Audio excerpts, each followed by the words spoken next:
Hola, soy Aaron Rodríguez y el día de hoy les voy a hablar de la parálisis facial y voy a entrar un poco más en lo que es la parálisis de Bell. Bueno, lo principal es que tenemos nuestro cerebro y el cerebro tiene múltiples funciones. Una de ellas es el movimiento. El cerebro lo podemos ver como si fuera una computadora, los nervios como si fueran un cable y los músculos como si fueran a lo que tiene que llegar. Entonces, podemos ver que nuestro cerebro va a llegar y generar un impulso eléctrico. Después este impulso eléctrico va a viajar por los nervios, o serían en este caso los cables, y así llegaría a los músculos y podría llegar a causar el movimiento. Es importante destacar que existen dos hemisferios, un hemisferio izquierdo y un hemisferio derecho. Pasa algo bastante curioso, que es que todo el movimiento que yo quiero generar, no sé, del lado derecho, se procesa del hemisferio izquierdo y así y viceversa.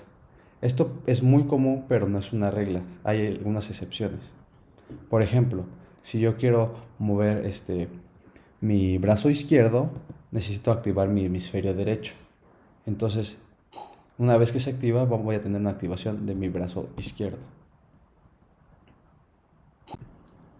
Para poder comprender esta enfermedad, que es parálisis facial, es necesario dividir la cara en cuatro cuadrantes, dos superiores y dos inferiores.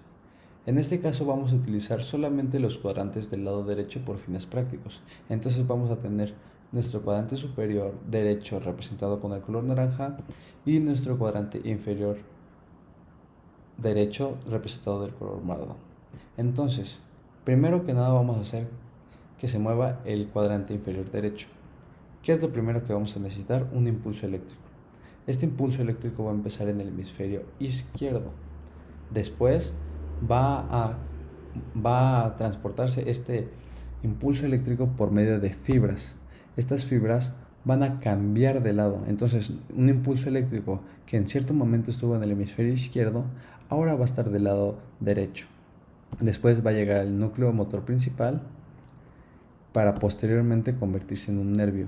Este nervio no solamente tiene una función motora, también va a tener otras funciones, como el del gusto o el de sacar lágrimas. Este nervio lleva el nombre de nervio facial. Entonces, ya este impulso eléctrico ya hizo todo este recorrido y ya llegó a un nervio. Este nervio se va a pegar a los músculos del cuadrante inferior para poder llegar y provocar el movimiento en el cuadrante inferior. Cuando vamos a hablar del movimiento en los cuadrantes superiores, como en este caso el cuadrante superior derecho representado de naranja, es muy raro, ya que no es como en el pasado, que solamente un hemisferio es el que va a realizar el hemisferio de un cuadrante, sino que en este caso van a ser ambos los que van a realizar el movimiento. Entonces vas a tener fibras que van a descender tanto del hemisferio izquierdo como del hemisferio derecho para poder llegar a hacer el movimiento en el cuadrante superior derecho, y van a seguir las mismas vías. Entonces va a llegar, se va a volver el nervio facial y te va a dar el movimiento en el cuadrante superior derecho. Si bien ahora conocemos cómo se da el movimiento tanto en los cuadrantes superiores como en los inferiores, ahora vamos a ver cómo sería si llega a haber una lesión dentro de estas vías. Si hay una lesión en la vía justo donde está marcada la X, vamos a ver que vamos a tener una parálisis del lado derecho en el cuadrante inferior. Pero sin embargo no vamos a tener una parálisis en el cuadrante superior. ¿Por qué? Porque todavía la parte del hemisferio derecho no representa ningún daño. Entonces sus fibras están bien y van a ser las únicas que van a estar mandando sus señales para que pueda llevar a cabo el movimiento.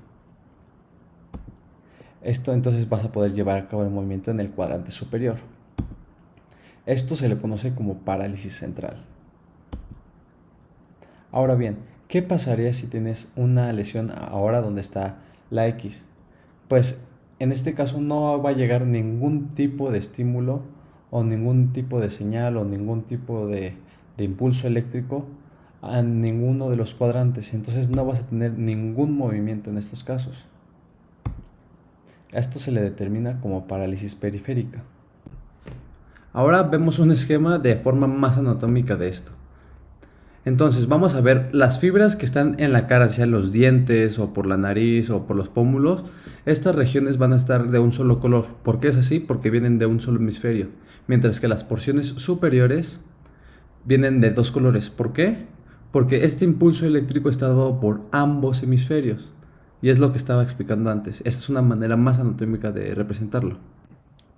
Ahora podemos ver una parálisis central. ¿Esto cómo lo podemos saber? Porque del lado izquierdo no puede cerrar el ojo y no puede realizar ningún movimiento en el cuadrante inferior izquierdo. Pero ¿cómo sé que es central? Porque no afecta los movimientos de la frente. Como podemos ver, ella no tiene ningún problema para mover y arrugar la frente. Ahora vamos a hablar de la parálisis de Bell. Esta es una parálisis facial periférica y es muy importante y muy frecuente porque esta representa el 60% de las parálisis periféricas. Esta es tan frecuente que de cada 100.000 personas, 20 a 30 personas van a presentar esta patología. Y las personas que tienen más riesgo serían las embarazadas, que tienen 3 veces más riesgo, y las personas con diabetes o hipertensión, que representan un 10% más de riesgo. Ahora vamos a hablar de la causa de la patología de Bell. Esta es una enfermedad idiopática. ¿Qué quiere decir esto? Que no se conoce con certeza cuál es la causa. Existen diferentes teorías al respecto, como la teoría de la isquemia del nervio facial. ¿Qué quiere decir esto? Que los vasos sanguíneos que tienen que aportarle nutrientes o oxígeno no se lo están aportando. Otra de las teorías es la teoría inmunológica. Esto quiere decir que el mismo sistema inmune está atacando el nervio. Y otra teoría, que esta es una de las teorías más importantes, es la teoría viral. En este caso, el virus que se cree que está más relacionado es el virus de herpes simplex tipo 1. Y esta es la teoría que hasta ahorita tiene la mayor evidencia, pero existen muchas más. Ahora vamos a hablar de las características de esta parálisis. Como ya les dije, esta parálisis es una parálisis periférica, entonces solamente va a poder mover la mitad de la cara que no está afectada. Entonces en la parte afectada vas a tener un borramiento de las arrugas de la frente, una caída de la ceja, una incapacidad para cerrar el ojo o por lo menos con su totalidad, un borramiento del surco nasogeniano, que esta es la línea que existe entre la parte lateral de la nariz y la parte lateral de la boca, que resalta más cuando te ríes, una caída de la comisura labial, que este sería el número 5, y una desviación de la comisura bucal hacia el lado no afectado. ¿Qué quiere decir esto? Que la boca se va a mover hacia el lado no afectado. Estas serían dos imágenes de dos personas que tienen una parálisis de Bell. Como lo podemos ver del lado izquierdo, no realizan ningún movimiento y tienen todas las características que antes mencioné. Ahora vamos a hablar del diagnóstico de la parálisis de Bell. Este se hace por un diagnóstico de descarte. ¿Qué quiere decir esto? Que tengo que ver todas las patologías que causan también una parálisis facial periférica y descartarlas, como son el trauma, diabetes mellitus, hipertensión, eclampsia, Reisen-Hunt, etc.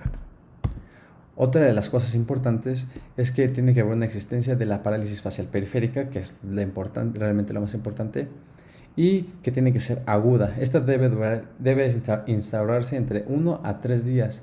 Y es muy raro, pero se puede presentar que se tarda un poco más de una semana, pero ya hecho más de 2 semanas, sería raro que sea realmente el parálisis de Bell. Y hay casos donde se presenta con notalgia. Ahora vamos a hablar del tratamiento de la parálisis de Bell. Si bien 7 de cada 10 pacientes que presentan esta patología a lo largo de 3 semanas van a resolver sin dejar secuelas. Pero, ¿qué es lo que queremos con el tratamiento? Uno, que ya no sean 7 de 10, sino que sean todavía más y que ya no dure 3 semanas este periodo. Entonces, ¿qué es lo que vamos a administrar? El primero es prednisona. ¿Por qué? Porque es un antiinflamatorio bastante potente. El segundo es aciclovir. Sí, ese medicamento que le recetaron al primo de un amigo porque tuvo herpes. Esto por la teoría viral. El otro es que tenemos que tener cuidados con el ojo, ya que como no podemos cerrarlo, no lo podemos lubricar, entonces se pueden usar gotas artificiales y en las noches podemos utilizar un parche para que cierre bien el ojo. Mientras que la quirúrgico lo puedes guardar para pacientes que no remiten con el tratamiento convencional.